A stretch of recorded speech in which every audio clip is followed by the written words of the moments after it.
మధ్యప్రాచ్యంలో మారుతున్న రాజకీయ సమీకరణాల నేపథ్యంలో Iran supreme leader Ayatollah Ali Khamenei మృతికి భారత్ సంతాపం తెలపడం ఒక కీలక దౌత్యపరమైన అడుగుగా కనిపిస్తోంది.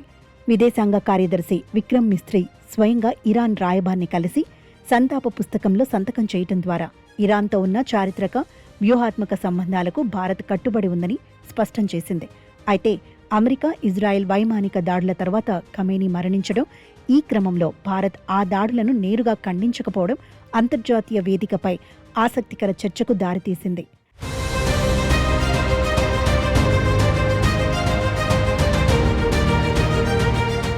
దేశీయంగా ప్రతిపక్షాలు ప్రభుత్వంపై ఒత్తిడి పెంచుతున్నప్పటికీ కేంద్ర ప్రభుత్వం మాత్రం అత్యంత సంక్లిష్టమైన బ్యాలెన్సింగ్ యాక్ట్ పాటిస్తోంది.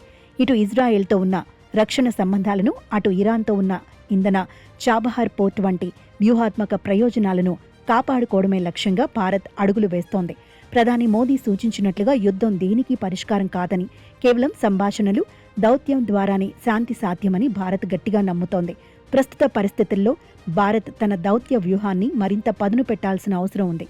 అగ్రరాజ్యం అమెరికా, ఇజ్రాయెల్ ఒకవైపు, ఇరాన్ నాయకత్వంలోని దేశాలు మరోవైపు ఉన్న ఈ పోరులో భారత్ తటస్థ మధ్యవర్తిగా వ్యవహరించడం శ్రేయస్కరమని విశ్లేషకులు భావిస్తున్నారు.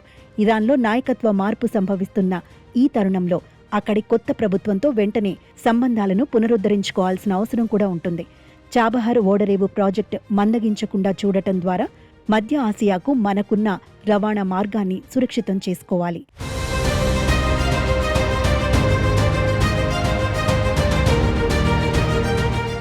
అదే సమయంలో మధ్యప్రాచ్యంలో ఉన్న లక్షలాది మంది భారతీయ కార్మికుల భద్రతను దృష్టిలో ఉంచుకుని ఏ వైపుకు మొగ్గు చూపకుండా శాంతి మంత్రాన్ని పఠించడం ఒక తెలివైన వ్యూహం అవుతుంది.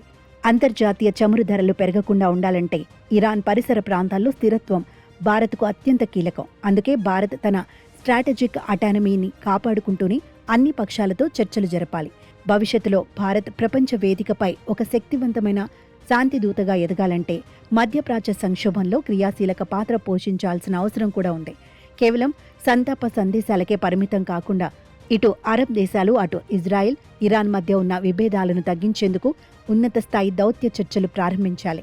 గ్లోబల్ సౌత్ నాయకుడిగా భారత్ ఎదుగుతున్న తరుణంలో పాశ్చాత్య దేశాల ఒత్తిళ్లకు తలొగ్గకుండా సొంత విదేశాంగ విధానాన్ని అనుసరించడమే సరైన మార్గంగా కనిపిస్తోంది.